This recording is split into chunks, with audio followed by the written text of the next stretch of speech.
Hello there guys, welcome to one of my videos. On this video I am going to be giving you a review of Manchester United's season.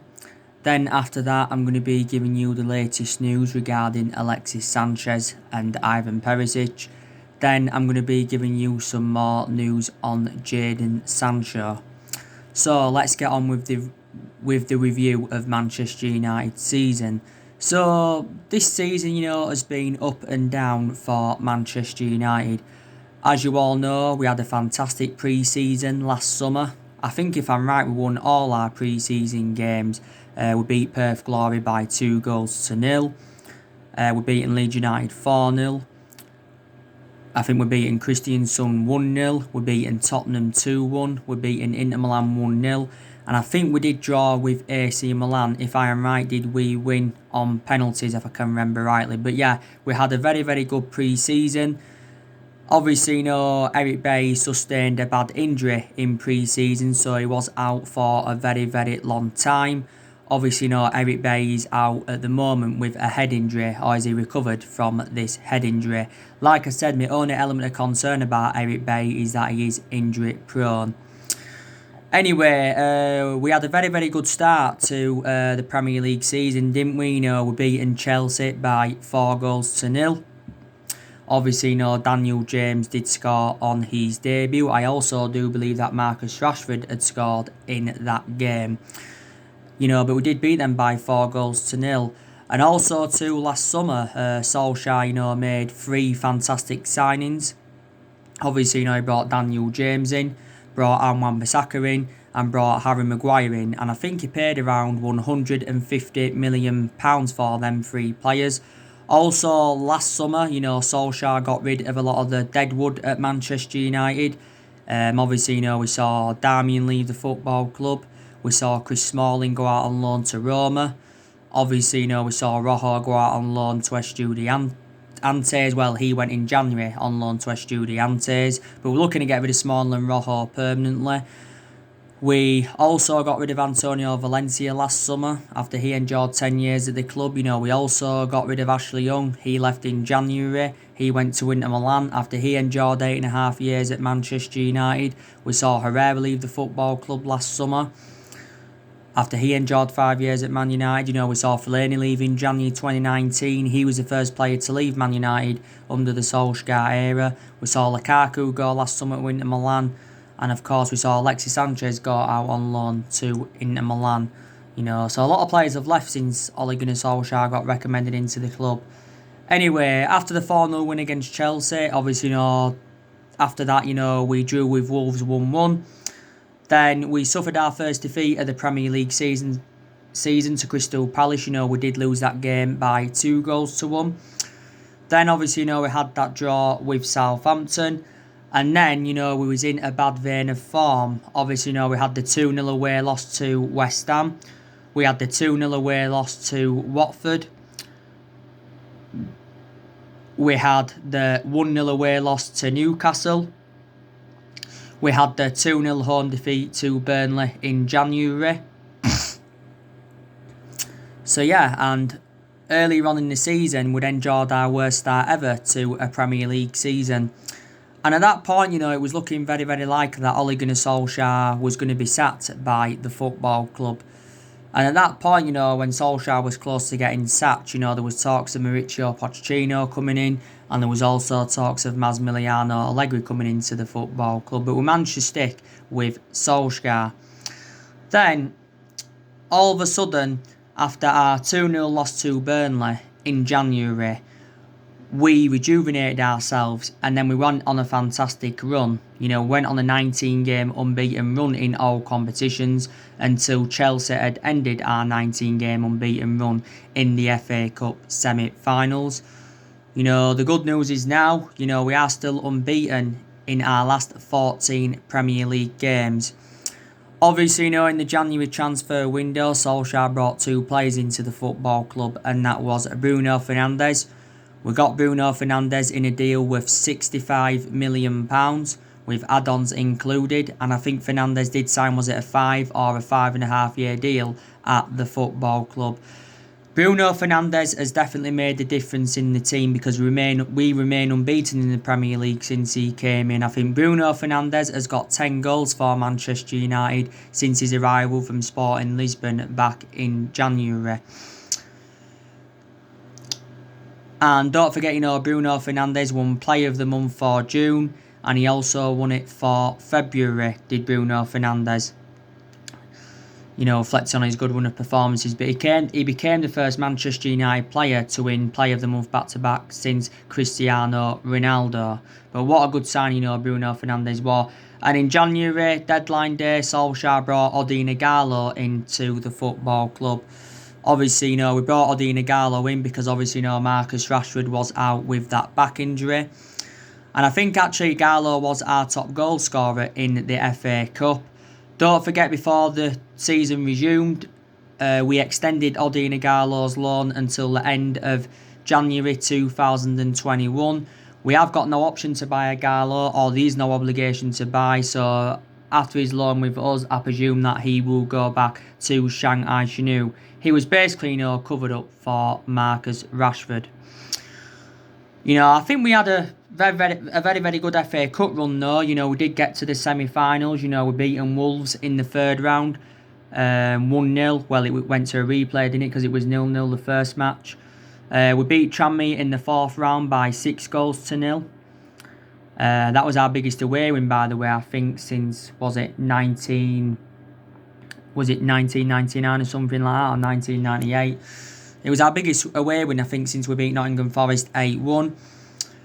Of course, we beaten Derby in the fifth round by 3-0. And after that, we beat Norwich in the quarterfinals by 2-1. So we did have a pretty good FA Cup run. To be fair. And I've also got to say, we've done very well again. We did very well against the big teams this season. I think we've taken like a good 18-19 points off the big teams this season. Obviously, we've done double over Leicester this season, beating them 2-0, beating them 1-0. Obviously, Solskjaer's beaten Tottenham twice as a manager. Also, too, Solskjaer became the first manager in history to beat Manchester City. Became the first manager in history to beat Pep Guardiola 3 times in one season, because we've beaten City 3 times this season out of the 4 times we've played them. Drew with Liverpool earlier on in the season. Obviously, Solskjaer's beaten Frank Lampard 3 times this season. So we've done very well against the top 6 teams. But yeah, that is your review of our season. Like I said earlier on in the season, Manchester United had a lot of injuries.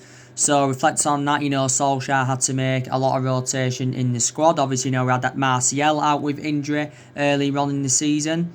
Like I said, I think Anthony Martial's enjoyed a very good season for Manchester United. Like I said to you, Martial's had 2 good seasons out of the 5 years he's been with us. I thought he was fantastic in his debut season under Van Gaal. Scored on his debut against Liverpool. And I think this season he's done well under Solskjaer. Martial's got 22 goals in all competitions this season, but to be fair, he's looked very effective in that central role, and we'll probably keep Martial in that central role. We'll keep Martial in that central role. So yeah, I've been very impressed with him. Like I said, we had Rashford out earlier on in the season with that back injury. Rashford hasn't been brilliant this season. I didn't think he made a fantastic impact at the start of the season. Then, of course, he got that injury, was out for a good 5 months. And I think since the season resumed, Rashford hasn't been at his best. I think Rashford's got like 3 goals since, lockdown. Rashford has got 22 goals, though, in all competitions this season. And obviously, he has been playing out on the left this season as Marcus Rashford. And I think we'll keep Rashford out on the left. Luke Shaw, don't forget, he missed the first part of the season with injury. My only element of concern about Luke Shaw is that he's injury prone, but prior to that, he's a very good left back. This has been Luke Shaw's 6th season at Manchester United. Of course, we paid around £30 million in from Southampton back in 2014. Obviously, after he came back from injury, he did very well as the season went on, but obviously now he's injured now, is Luke Shaw. Don't forget, he's got an ankle injury. I think he has missed the last 3 or 4 games for Man United, don't forget. We've got a few injuries at the moment, not only Luke Shaw and Eric Bay. We've also got Phil Jones and Alex Tuanzebe out with injury, but they don't really get in the team anyway. I think they're going to be out until August. Mason Greenwood, my perception on him, I think he's had a pretty good season for Manchester United. Obviously, he's been getting ahead of Daniel James a lot, and he's been getting a lot of starts recently as Mason Greenwood. Mason Greenwood has got 17 goals in all competitions this season for Man United. Obviously, his appearance against Leicester was his 51st appearance for the football club. But don't forget, recently Mason Greenwood recovered from an ankle problem. Don't forget about that. And Paul Pogba, he was also out injured earlier on in the season. Don't forget, he did have that ankle injury. So I didn't really have a perception on Paul Pogba earlier on in the season. I think in the last 3 games or so, Paul Pogba's looked a bit off the pace. He's lacked indecisive passes. And he's misplaced a lot of passes in that. But I think towards the start of the resumption of the season, Paul Pogba made a fantastic impact. Paul Pogba's only got 1 goal for Manchester United this season. That came in the 3-0 win against Aston Villa. I think now, we have got qualification for the Champions League. Probably, Paul Pogba will end up staying at the football club. Don't forget Fabrizio Romano. He came out the other week and he said that Man United want to extend Pogba's contract, and Pogba's agent Mini Raiola is waiting for the offer. He said the other week that Paul Pogba's close to signing a 5-year contract with Man United, which will keep him at the club until 2025 if he is to sign a 5-year deal. At the moment, Pogba's just got under a year left on his contract, but the club do have an option to extend it for the further year. At one point, it was looking very imminent Pogba was going to be leaving the football club, because don't forget, last summer he was relentlessly linked with a move to Real Madrid.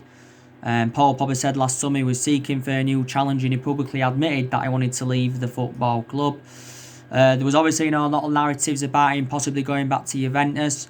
Paul Pogba did enjoy 4 exceptional years at Juventus. There was talks about him going to PSG and Barcelona before, Paul Pogba. But like I said, he's sustained quite a few injuries as a Manchester United player as Pogba. And don't forget, he is our most expensive signing at the moment, because we did pay £89 million for him.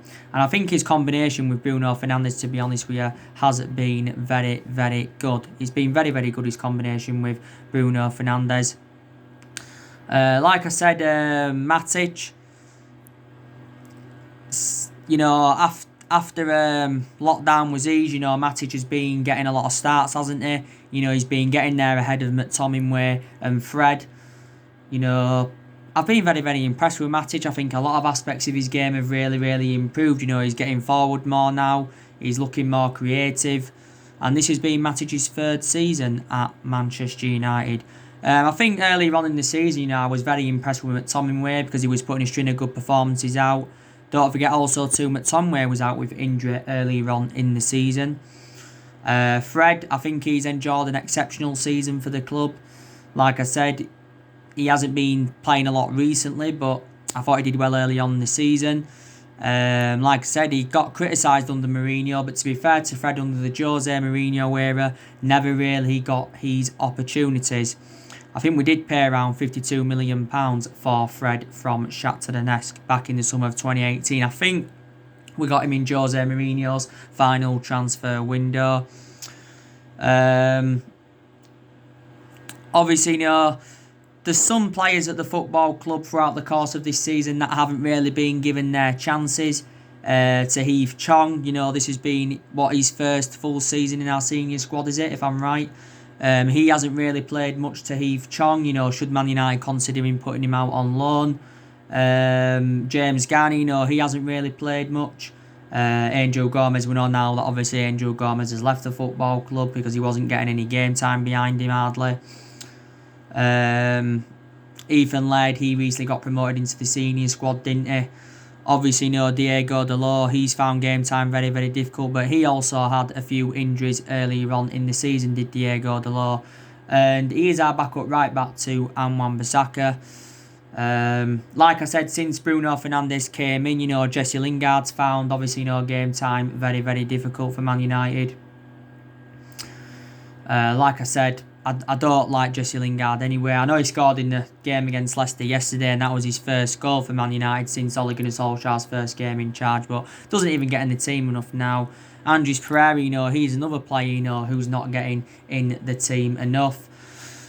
My perception on David De Gea, like I said before, I think David De Gea's had 7 good years out of the 9 years he's been at Manchester United, because I think in the last couple of years David De Gea has been a liability, reflecting on the calamitous mistakes he has made. Obviously, the 2 bad mistakes he recently made was the 3-1 defeat to Chelsea. Obviously, because he should have saved Giroud's shot, and he also should have saved Mason Mount's shot. Solskjaer did recently say, though, that David De Gea's position at the football club is under threat, and he also said that David De Gea needs to raise his game. But he's now approached his 10th year at the football club, David De Gea. He's been a long servant, he's made 404 appearances for Man United in all competitions as De Gea. He's already overtaken Peter Schmeichel on appearances. Obviously, we got David De Gea back in 2011 from Atletico Madrid. We paid around, 17 or 18 million pounds for him. So he's been with us since the Ferguson era. But if we was to sell De Gea in this summer transfer window, or next year, or next couple of years, we'd still get more than 17 or 18 million that we paid for him from Atletico Madrid. But like I said, when David De Gea does leave the football club anyway, I think he'll go back to Spain. Main explanations is because he was born in Spain, relatives are from Spain, girlfriend from Spain, began his footballing career in Spain. Don't forget, back in 2015, De Gea was close to joining Real Madrid, but due to a fax machine, the deal never materialised. Last September, David De Gea signed a 4-year deal at the club worth $375,000 a week. So De Gea is the highest paid goalkeeper in the world and the highest paid at the football club. But there you go. But a lot of United fans have said, we should sell him, David De Gea. United fans were saying that we should have dropped David De Gea for the West Ham game and the Leicester game, and we should have put Sergio Romero in that instead. But Solskjaer was talking about David De Gea the other week, saying that he's been the best goalkeeper in the world for the last, 9 or 10 years. He's got a goalkeeper decision to make as Solskjaer. Maybe De Gea will remain our number 1 next season, but there's been stories coming out saying that Dean Henderson could become our number 1 for next season, because Dean Henderson has now gained that experience. So we'll see. My perception on Wan-Bissaka, like I said, I think overall he's enjoyed a very, very good season. Defensively being very, very good. Has just lacked that attacking intent, that's all, as Wan-Bissaka. And I think in the last 3 or 4 games, Wan-Bissaka has looked a bit fatigued, looked a bit off the pace, to be quite honest with you, but still being a very, very good signing for us. Harry Maguire, he's had an up and down season, hasn't he? He's had some good games and he's also had some bad games. Some Manchester United fans don't think he's good enough to captain the team, Harry Maguire. Like I said, we paid 80 million for him last summer from Leicester. Obviously, he's the second most expensive sign at the club and the most expensive centre-half in the world at the moment. But recently, Maguire's been making a lot of mistakes. He's been taking far too many touches at the back. He's been struggling to play out of his own half and that. But there you go. Lindelof, he's had the same sort of thing with Maguire. He's had some good games and he's also had some bad games. I thought he was quite good yesterday against Leicester, was Lindelof. Like I said, made a lot of imperative blocks. Got in some very, very good positions. But he's not a world-class centre-half, is Lindelof. We need someone on Harry Maguire's level Lindelof's not on his level. Eric Bailly, like I said, he's always injured. And so there you go. But overall, up and down season for Manchester United. Like I said as well, we've extended a lot of players' contracts since Solskjaer came in. Obviously, we've still got around 8 players' contracts that are due to expire next year. So Solskjaer's got to make a decision on these 8 players. So we are still facing a dilemma regarding the contracts. As you all know anyway, for the vast majority of the season, Solskjaer has obviously, gone with that 4-2-3-1 formation. A few times he's gone with different formations. A few times he's gone with a 5-3-2. He's gone with a 3-4-1-2. I think a few times he's gone with that 4-3-3, but he's mainly stuck with a 4-2-3-1. Obviously, don't forget there was 5 games in a row in the Premier League where Solskjaer went with the exact same team. That's the first time we've done. That's the first time we've done that, since 1993, and that's around 27 years ago now. Like I said, since January, I've seen a hell of a lot of improvements. I really, really have seen a lot of improvements. Like I said to you, I think our recruitment's definitely improved under Solskjaer, because we have been criticised for several years, reflecting how poor our recruitment policy's been. We've also been criticised for overpaying for players, because we have overpaid for players in recent years. I've also got to say as well, this season, Solskjaer has promoted the youth very, very well, because, the young players have been given their chances. But when Solskjaer got appointed in as Manchester United manager, he said everybody would get their chances to express themselves, including, the young players. But we have got a lot of good young players coming through. I think, Solskjaer's decision making has improved. I think it needs to improve a bit more though, because as you all know, in a lot of games this season, Solskjaer's been very tactically naive, earlier on in the season especially. But in some games, he's been tactically spot on in some games as Ole Gunnar Solskjaer, so I have, got to give him that. So that is your review on the season. Solskjaer has now been at Manchester United over a year and a half. I think he has been permanent Manchester United manager for around 15 or 16 months. But now, now we've basically, replicating what we did in that 3-month period when Solskjaer was the interim manager, because this has been our best vein of form since Solskjaer first came in. Because when Solskjaer first came in, don't forget, we won like our first 8 games. Won, was it our first 10 league games out of 13, and we won 14 games out of 19 in total. And obviously, that was enough to give Ole Gunnar Solskjaer the job permanently. When Solskjaer got the job permanently, he signed a 3-year contract at the club worth around £7.5 million a year. Now he's been here over a year and a half. He's probably just got under 2 years left on his contract. I can definitely see Solskjaer seeing out his contract at Manchester United. I really, really can. But so we have now got qualification for the Champions League. And of course, we have finished 3rd. And I've got to say, that is a fantastic achievement for Man United and Ole Gunnar Solskjaer, because like I said, this has been Ole Gunnar Solskjaer's first full season at the football club. And no one expected us to finish 3rd, reflecting on how poor we was earlier on in the season. The way we was playing earlier on in the season, I said, we'll be lucky to finish in the top 8, top 9, the way we was playing. But yeah, it is a very, very good achievement. Obviously, we've got the Europa League games to look forward to in August.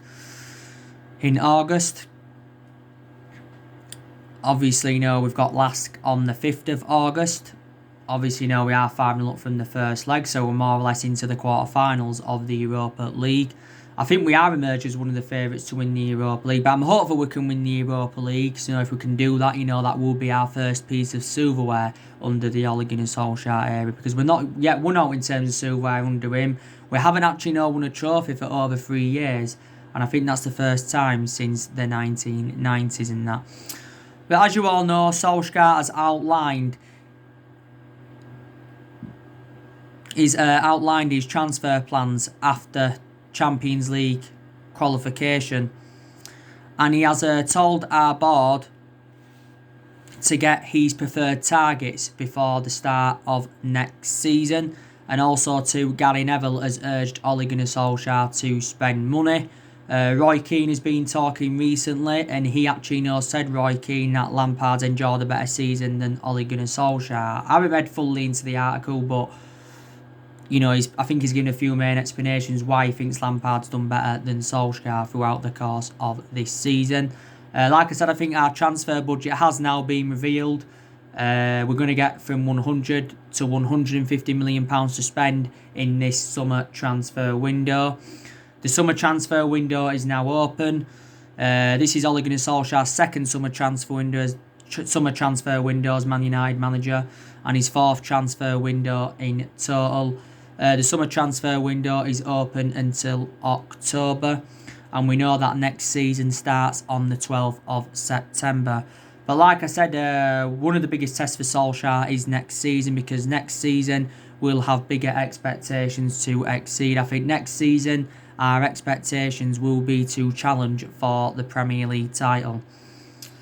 Because we haven't won the Premier League since 2013, and this has been the 7th season now we have failed to mount any kind of title challenge up. And like I said, this summer transfer window is a big test for Solskjaer. But now we've got Champions League qualification. I think, we can get the players that we do want in. And Solskjaer's already identified the areas in the squad where he does want to strengthen up. He's spoken with Ed Woodward about this. And I think we need to make minimum 3 signings. I think Solskjaer did recently say he's targeting 5 players. Because at the start of his managerial tenure, Solskjaer said, he wants to make around, 9 signings or something like that.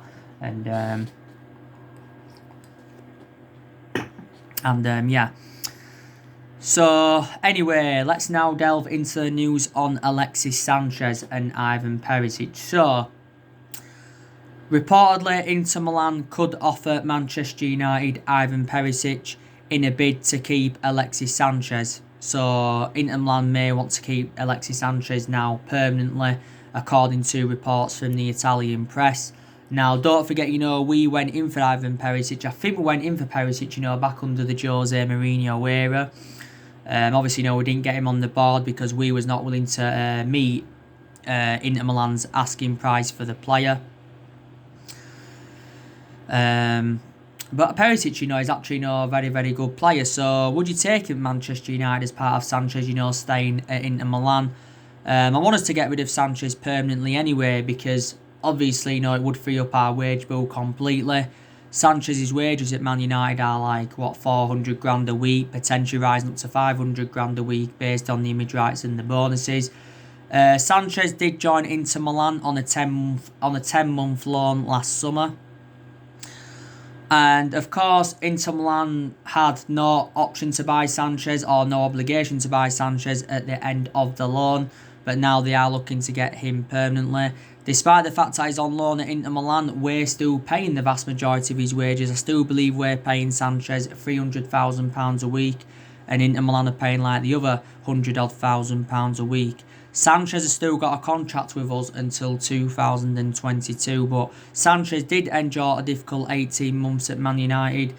Obviously, he made 45 appearances in all competitions and only managed to score 5 goals. Don't forget, Sanchez had a few injuries as a Manchester United player. We did get Sanchez back in 2018 as part of a swap deal of Mkhitaryan going to Arsenal. We thought it would have been an exceptional signing, Sanchez, but it turned out that he wasn't an exceptional signing for the football club. Because, he failed to produce, what he did in his 3.5-4 years with Arsenal. And he also failed to replicate, what he did at Barcelona when he was younger under Pep Guardiola's guidance and that. So, is a swap deal on the cards? Let's see. Now let's delve into the news on Jadon Sancho. So, Man United are convinced now that they can get Jadon Sancho on the board, now that we have got qualification for the Champions League. I said, didn't I, if we didn't get qualification for the Champions League, we would not get Jadon Sancho. I think for us qualifying for the Champions League, we'll get an extra £70 million in revenue anyway. Borussia Dortmund do value Sancho at around £120 million. I think it says we're only willing to pay £100 million. It did say before that we're only willing to pay 80. It also said before that we was only willing to pay £50 million for Jadon Sancho. Reportedly, Sancho's going to be returning to training with Borussia Dortmund sometime this week. Borussia Dortmund are now looking for replacements for Sancho because I think they've come to accept the fact that he does want to leave Dortmund. They're looking at Rashica from Werder Bremen. They're also in talks now over getting Jonathan Ecoke from Lille. I think he's valued at around £40 million. But I think Sancho's already agreed personal terms with Man United. and he's agreed a 5-year contract, it said, worth around 140 grand a week. We just now need to come to an agreement on a fee. Probably Sancho will be our first signing in the summer transfer window, and our 6th signing overall under the Ole Gunnar Solskjaer era. But I think Jesse Lingard did recently say that he wants Sancho to come to Manchester United. It did say, Paul Pogba's decision, could hinge on whether Sancho comes to Man United or not. Paul Pogba's already made his decision, like I said, he wants to stay at Man United. But I've outlined the reasons why I want Sancho at the football club anyway. Well Premier League proven, and plus he's got a very, very good friendship with Marcus Rashford. And Sancho definitely will be our next number 7, because we have got number 7 vacant at the moment. But I believe now we're the only team that's in for Sancho. And obviously there's other players in our agenda, such as Grealish, Nathan Ake from Bournemouth, Kalidou Koulibaly still on our agenda. So signings are needed at Manchester United. We've already missed out on 2 players at the moment that Solskjaer was interested in recommending in, and that's Jude Bellingham and, of course, Erling Haaland. They both did go to Borussia Dortmund and that. They both did go to Borussia Dortmund. So anyway, guys, that's everything to update you today. Drop your comments, like, explore on the channel. If you do, consider subscribe as always, and take care. God bless. See you all again very, very soon.